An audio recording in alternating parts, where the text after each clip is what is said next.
Joe Rogan has revealed some surprising and honestly heartbreaking news about Alex Pereira's condition during UFC 313, and it could explain everything we saw that night. During his Fight Companion stream while live reacting to UFC London on Saturday, Rogan shared details that hadn't been made public before. According to him, Alex Pereira was not healthy going into his fight against Magomed Ankalaev. In fact, Rogan said Pereira fought with a broken hand and was also dealing with Norovirus, a brutal stomach virus that completely drains your energy. Here's what Joe said during the stream. Or even Ankalaev and Pereira, second round, he gets rocked. And then he's kind of not the same after that. Yeah. Much more defensive after that. Forgot the game plan a little bit, kept his back to the cage. Apparently they run that rematch back. Oh, we got him down. Announced it. Almost.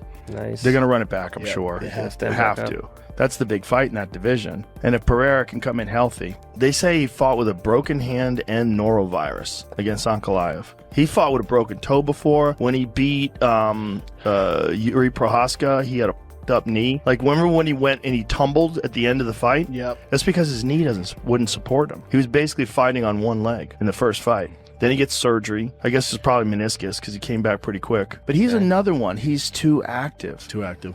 But he's smart too because he's 36, 37. He's like, I gotta go, man. I gotta make as much money as possible. He's done that. He's become an all-time great in, 3 years, which is crazy. So let's stick to the facts here. Pereira went into UFC 313 with a broken hand. On top of that, he was dealing with norovirus. That explains why, in the second round, after getting clipped, Pereira looked way more defensive than usual. According to Rogan, he forgot the game plan, kept backing up to the cage, and just wasn't the same after that moment. This isn't new for Pereira either. Joe reminded everyone that when Pereira beat Yuri Prochazka, he did it with an injured knee. At the end of that fight, when Pereira collapsed, it wasn't just exhaustion. His knee gave out. Rogan says that was likely a meniscus injury, since Pereira had surgery and came back fairly quick. He also mentioned Pereira fought with a broken toe before. So at this point, it's clear Pereira has been pushing his body through serious injuries more than once. And yet, he keeps showing up and fighting top contenders. Rogan also touched on why Pereira might be doing this. At 36 or 37 years old, Pereira knows he doesn't have a lot of time left. Joe said, he's like, I gotta go, man. I gotta make as much money as possible. And honestly,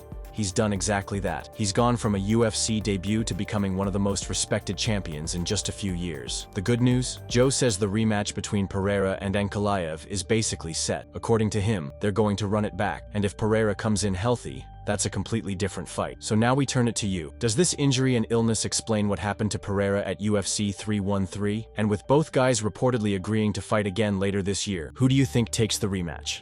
Let us know in the comments. And if you're enjoying the updates, hit that like button and subscribe with notifications on. We've got more MMA news coming every day, and we rarely miss a beat.